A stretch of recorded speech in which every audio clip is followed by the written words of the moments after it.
Welcome once again to another episode of Crazy Canuck Truckin'. Thank you everybody for joining in, and remember to please like, share, write your comments, email us. You can email us at crazycanucktruckin@gmail.com. You can find us on YouTube. You can find us on Instagram. There's a page on Facebook called Crazy Canuck David. You can go there. Twitter is the same thing, Crazy Canuck Truckin'. So welcome, and we have a very special guest today. I want to welcome a guest from across the big ditch, across the water, whatever you want to call it, across the Atlantic Ocean. AJ, welcome to our program. How are you doing today, AJ? I am doing okay, and thank you so much for having me here. I'm so excited to be on your podcast. So obviously by your accent, you are not Canadian or American. So tell our listeners where you are from exactly. I am currently in Forfar, Scotland, but originally from Arbroath, which is not too far along the coast. Okay, so in Scotland, about where is that? Is that closer to the center? Is it closer to one side or? It is northeast. So I grew up in Arbroath on the northeast coast of Scotland. And as we record this, it's the end of April. This will come out in May, but what's the weather like in your area these days? This time of the year, it's a bit of a can't say the word, mix. What am I trying to say? You know what I mean. It's just a bit mixed up. Yeah. But right now it's a bit overcast, and maybe a couple of weeks ago we had some snow, and it's a bit cold, but it will get warmer as we get into the summer months. Yeah, it's pretty cold here this morning, but that's not too common to have it as cold as it is. It was minus 10 Celsius. Yeah, that would be like crazy cold for us. Well, they always say for our area here, if you don't like the weather, just wait 5 minutes. Yeah. Same here in Scotland. You can literally get all 4 seasons in a day. Yeah. That's really cool. I'm really thankful that you could come on and visit with us, AJ. And I can see a crutch in the background, so I know that you're not a truck driver, but. No. I wanted you on my trucking podcast anyway, because we do more than just trucking, or talk to more people than just trucking. And I really feel that your story is very impactful. And personally, I have gotten a lot of help from you and a lot of inspiration from you. And I really appreciate that. And I'll explain a little bit to our listeners how we met. And I don't know, I don't recall how we first started getting in touch with each other, except that it was through Instagram. Yeah, I remember that. Yeah. And I think when I look back our chat, it was maybe about a year after my accident. Yeah, I think, it could be probably 1 year after your accident. And so tell us about your accident. What is your accident? Okay, so it was back in March 2018, so just over 3 years ago. I don't remember what happened. My memory after it is a bit patchy, but I was sledging in my hometown of Arbroath with my family, and I watched my nephew go ahead on what's called a snow sled. I don't know if you have them where you are, but it kind of looks a bit like a surfboard, but in maybe a different shape, and it's got handles and you're supposed to sit on it. But I watched one of my nephews go ahead standing up, and the last thing I remember thinking is, oh yeah, that looks like fun. And then it ended up not being fun. I don't remember what happened, the aftermath of the accident, but I'm lucky that I was with one of my adult brothers and one of my adult sisters that were able to take me to my mum and dad's house, which is not far. I was okay, talking okay, absolutely fine for about 15 minutes. And then I don't remember that, but then things just changed. And my sister later told me that it was like I had dementia. Like 1 minute I was fine, I was there, I was present, and then I was gone. So in the aftermath of the accident, we went up to my mum and dad's. I can remember sitting on a chair outside their house and looking at people and thinking, I'm not really sure what's going on here. And then the next memory I have is sitting on another chair, but inside their dining room come kitchen. And everybody around me is trying to reassure me. And I'm having little bits of that realization of I'm here, but what am I doing here? I don't know how I got here. Am I dreaming? And I remember looking at my mum and I just kept saying to her, I don't know what's going on. Am I dreaming? Is this a dream? It didn't feel real. So after that, I got taken to our local hospital in Dundee. Spent a couple of nights in there, and I was told at the time I had whiplash, a concussion, and a torn eardrum. Go home, and in a couple of days I'd probably be fine. But that turned out not to be the case. It was 5 days after the accident. I woke up and things just overnight had just seemed, they got an awful lot worse than what I was when I was in hospital. When I spoke to JP and he was saying to me, we need to go to emergency surgery because he'd phoned the doctors. And I thought, I don't know what that means. When is that? What time is that? And just have this realization, I could hardly speak. I could hardly get words out my mouth. When I was I'd had a bath, but then when I was trying to spray deodorant, you'll not see this if you're watching the podcast, but if you're on YouTube, you will. So when I tried to shake, my hand just moved so slowly. And I remember looking at that and spotting it in the mirror and thinking, yeah, that's really not right at all. So I was seen by a doctor at our local surgery. And at that point, he told me that I had what's called post-concussion syndrome. I later went on to find out from a Facebook group in the UK that it's very unusual to have that diagnosis so early on. It would normally be the majority of people recover from their concussions within a couple of weeks, although the brain is still healing. But usually it wouldn't be for months down the line until you get that diagnosis. But looking back, I think possibly I didn't realize just how bad it was. And I think the doctor could see from assessing me that it wasn't going to be fine in a couple of weeks. Yeah. Wow, that's, something that happens so quickly and so innocently. Mm-hmm. We I believe we call that tobogganing, okay. playing in the snow. And that is, I'm sitting here listening to, and I can feel all of the things going on, and it's pretty tough.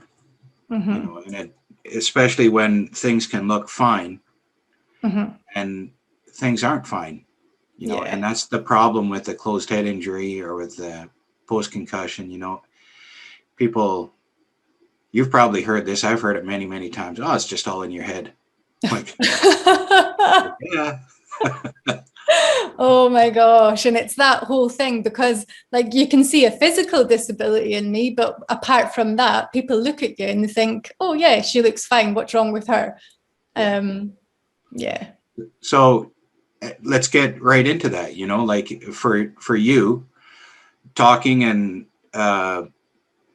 seeing you right now, everything looks great. Like what is what do you have now that you deal with? So yes, I still have persistent concussion symptoms. The biggest sort of the physical disability that I went through about 10 months of physiotherapy to try to get me walking better and to work on my balance. But that finished. Can't remember how long ago that was.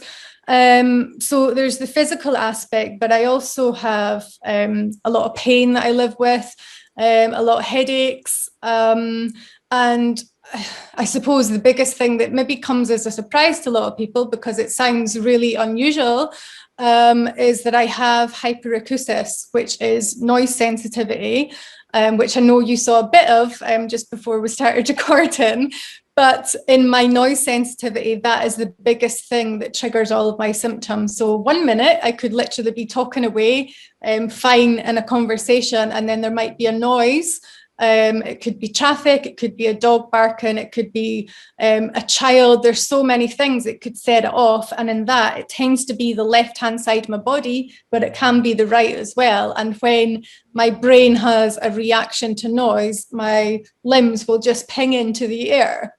And it also affects my speech as well. And it's not just noise sensitivity, it's also changes in light and certain touches as well. Like anything that's kind of unexpected, as well as really loud noise and multiple noises as well. So I think that kind of covers that mostly.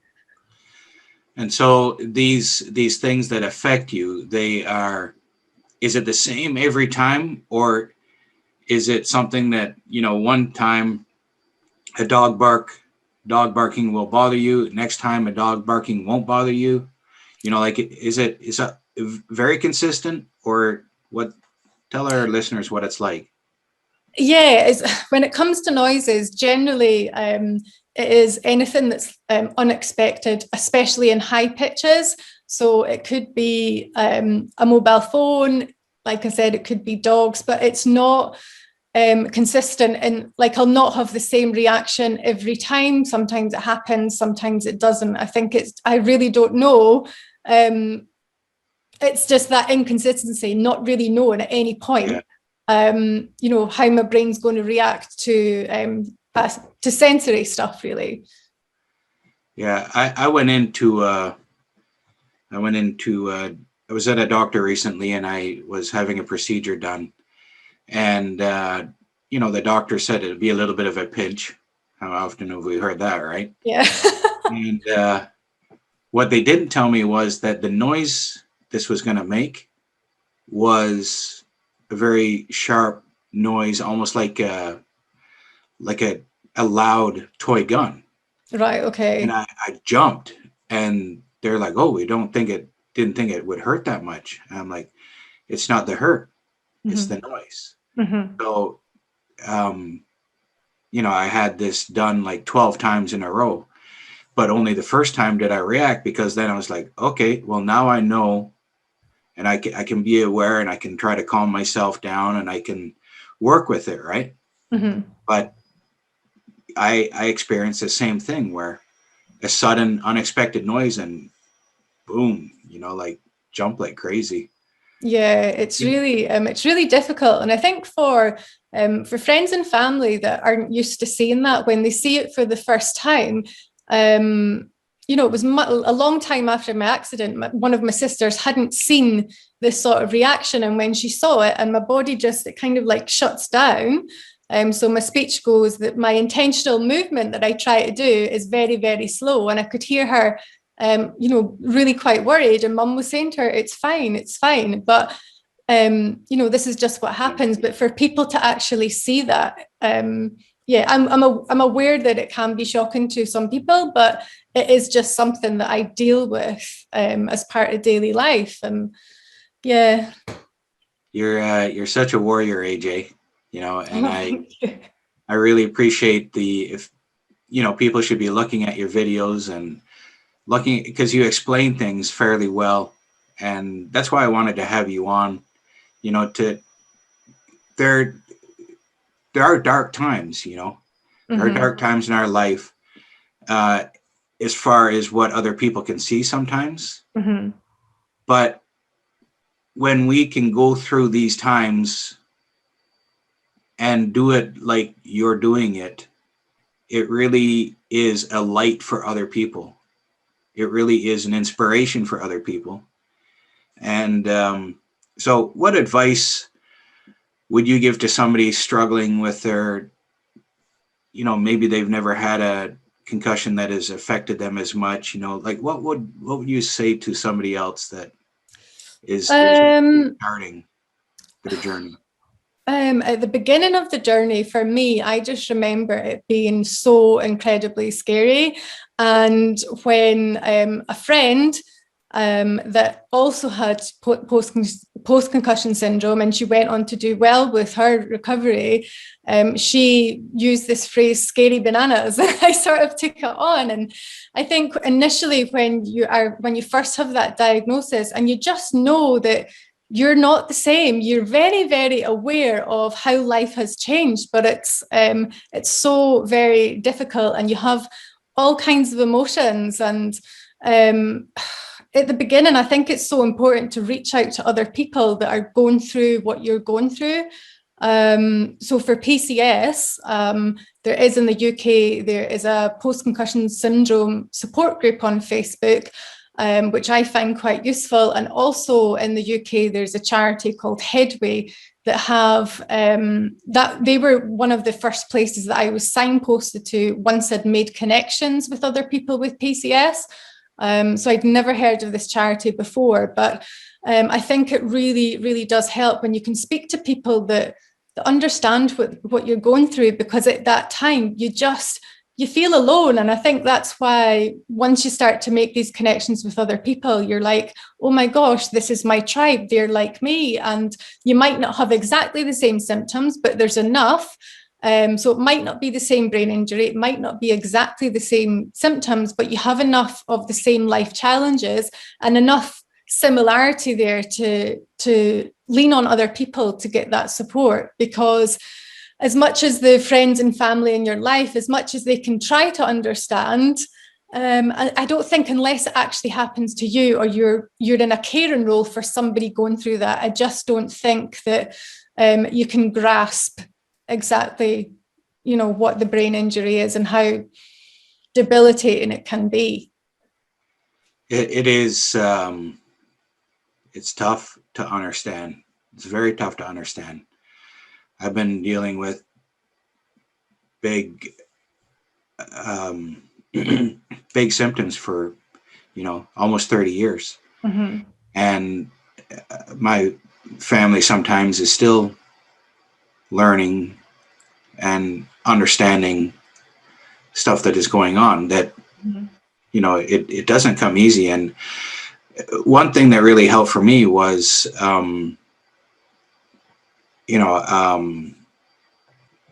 it can be frustrating when other people don't understand. Mm-hmm. But one realization that came to me was, I don't even understand it. So how can I give other people trouble or think that they should understand, mm-hmm. when I can't even understand some of it myself? Yeah. It's like, okay, I can completely change my outlook and be thankful for what support they do give me. Yeah. And what you said about just letting others know that, I've been in your same shoes. I one of my rehab programs, and I started in 2016, but in 2017, there's a whole story behind it, and that's why I end up talking about mental health and brain injury and things like that. Mm-hmm. One of the other patients had some similar injuries to what I had the first time. Okay. I've had four head injuries. So okay. 4 major ones, I say. No, I'm not including whiplashes or different things like that, or just normal bumps on the head. So she was on a treadmill, real slow, 1-2 miles an hour, just real slow. And I went up to her and I started talking to her a little bit, and she was stressing about that she couldn't carry her stuff, or stressing about different things that were going on. She couldn't make up her mind about certain things. And I'm like, you have a brain injury. And she just looked at me like, what are you talking about? Mm-hmm. And I'm like, you have a brain injury. Mm-hmm. There's no doctor's ever said that to me. She had broken her cheekbone. Mm-hmm. She had some eye damage, cuts on her face. Mm-hmm. And the doctors never told her anything about having brain injury. So her rehab was fixing the scars, putting the bones back together. Her shoulder was messed up, mm-hmm. Things like that. But they never gave her any help. This was her accident was in the early winter of 2015. Okay. So I saw her 15 months after her injury. Mm-hmm. And she hadn't progressed to getting back to work. She hadn't progressed at all, Mm-hmm. really. I mean, just so slow on this treadmill, 1-2 miles an hour, you know. That was a light bulb moment for her. And so she started looking into that. Mm-hmm. And she actually graduated from that rehab program before I did. Oh, wow. She did, and she graduated from that, and she got back to work within a few weeks. Wow, that's amazing. That's how much this can make a difference to people. You know, so often, you know, a little knock on the head, or what we consider a little knock on the head, has huge consequences. Yeah, and I think it's a lot of that with people not understanding. It's like, oh, it's just a concussion, you know. But when I had mine, and then, you know, further throughout my recovery, you would see these things on Twitter, and it was really great to see people raising awareness of that it's not just, you know, a concussion is a brain injury. But even I didn't know that until it happened to me. I didn't know that concussion was a brain injury. But it is. So many people just write it off as if it's nothing. It's just a concussion and you'll be fine. But sadly, for many people, you know, that's not the case. And I think definitely more see, this is my speech. Definitely, you know, I think anybody that can raise awareness about it, you know, it's a really good thing to do. And yeah, it's amazing with her having, you know, just a few weeks later, having a massive change in her life because she had that knowledge. I don't know if it was a case of her doctors didn't diagnose it or if they were only treating the physical aspects, but yeah, amazing that she managed to progress further after that. She had told me later that the doctors were just like, it's just, you know, no big deal. It's just, you know, everybody gets hit in the head. So they recognized that there was something there, but it was no big deal. And I can't tell you the number of doctors that have said stuff like that to me. It's frightening, and it's I don't know if I could say criminal, but I think it is. Yeah, it's just, I think when you've got people, doctors that should know this, and they're writing it off as, oh, it's just nothing. Yeah. And I've had other, at that same time, I went to see a different doctor who specializes in sports concussions. Okay. And he kind of looked at me like, well, you're not an athlete. Why does it matter? And he says, you're just a truck driver. And I'm like, well, what, like that, the brain is where everything comes from. And you think just being a truck driver, you know, I don't need a brain to do that? Oh, yeah. And just because you're not an athlete, then what, you're not valid? Is it not worth you making an improvement with your recovery because you're not an athlete? That's just so wrong. Yeah. Anyway, so there's a very special reason that I picked the date for having you on, AJ. Okay. So this episode is going to come out May 16th. Okay. Which is we have regular episodes every 1st and every 16th of the month. Okay. And May 15th is the date in 91 where I was told that the best scenario would be that I would be a vegetable. And so you're here basically on my 30-year second birthday. Oh, wow. That's amazing. And I love that you call it a second birthday as well. Yeah, I totally relate to that because when it was coming up to the first anniversary of my accident, I remember being in a really dark place. And it was another brain injury warrior said, see it as a birthday. Don't look at the negative aspect. Try and turn it around and do something positive. And ever since then, I mean, the emotions don't just go away overnight, but if you can do something positive around that time, just to celebrate your progress, celebrate the new you, because part of you, your life before, everything you achieved before, it's still with you, but it's like it's an opportunity to grow into a different version of you. So yeah, I totally appreciate that, and thank you for having me on for this anniversary. I knew the second birthday was something important to you. Yeah. Because of the stuff we talked about on Instagram. Yeah. But I also love your attitude that life is different for AJ now than it was before. Very different. And it's easy to look at the things we can't do anymore and not look at what we can do now. So can you say a little bit about that, and how, even though life is different, like, how am I trying to say this? People come to me and it's like, oh, that's sad, or that, I lost the ability to do certain things, that's sad. And I tell them, no, this is the best thing that's ever happened to me, because it has changed my life. I've become a better person. I'm more empathetic towards others. I don't know what I would have been if I hadn't had that accident 30 years ago. Can you talk a little bit about that?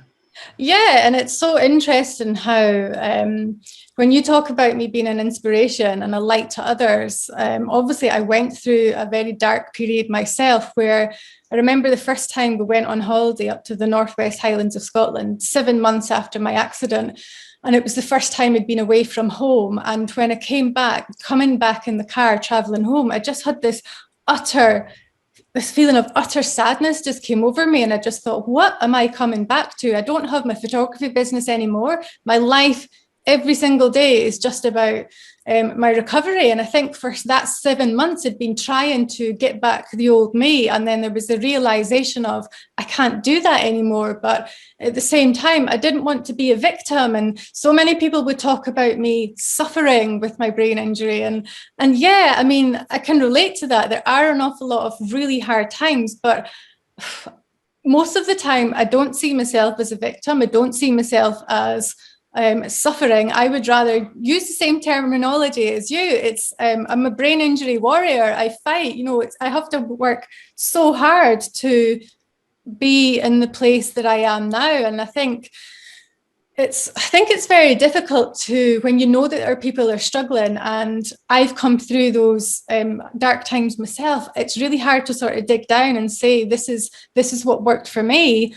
But certain things that I couldn't do in the past, like hill walking, I used to love doing that. And when I went to physiotherapy, it's all, when you're doing brain injury recovery, it's all very goals orientated. And she was like, well, what's your goal? What do you want to achieve? And I was thinking, but I can barely walk. I can barely put one foot in front of the other. How do I know, what's achievable for me? So mine was, right, okay, I want to climb a mountain. And she just laughed. And she said, well, I think you need something more realistic to work on. But I still have that goal, except it's been a few years that I've not been able to, go out hiking. But I'm never going to give up hope in that.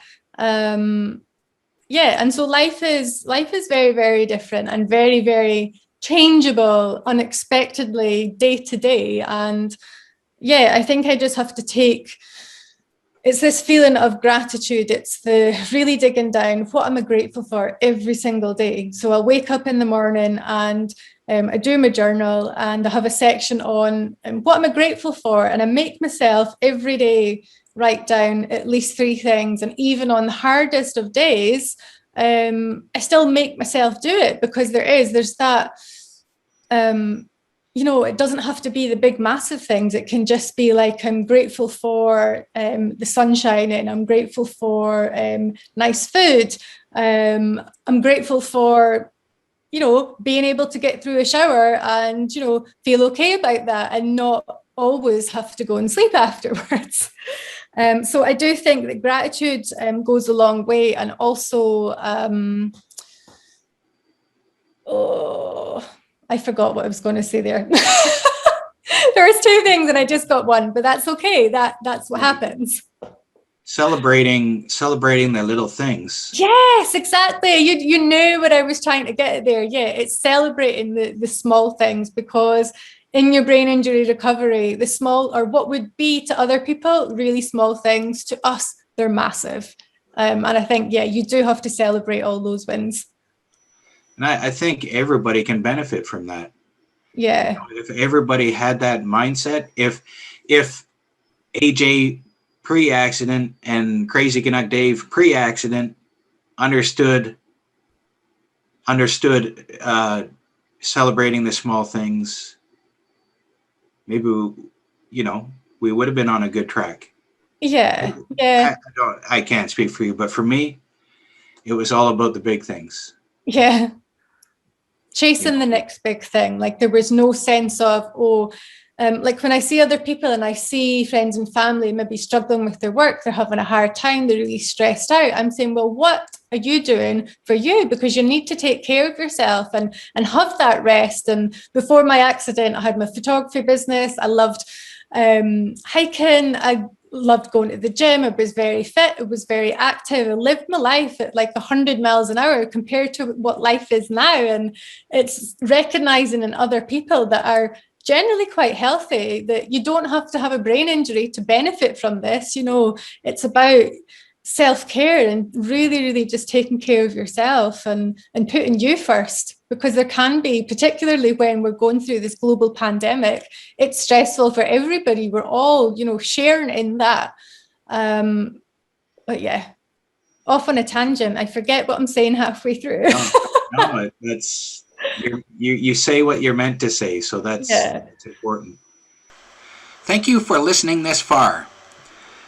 This episode went quite long, so I have split it in half, and the second half will be airing on the 24th of May, so please like, subscribe, share, send us comments, tell your buddies, and please listen to what AJ had to say and will say in the next episode as well, because she is a true warrior and she can really inspire each one of us to get through our issues that we're dealing with when it comes to brain injury. From the sky, magically appeared. It was here on his back, shifting 10 hard gears.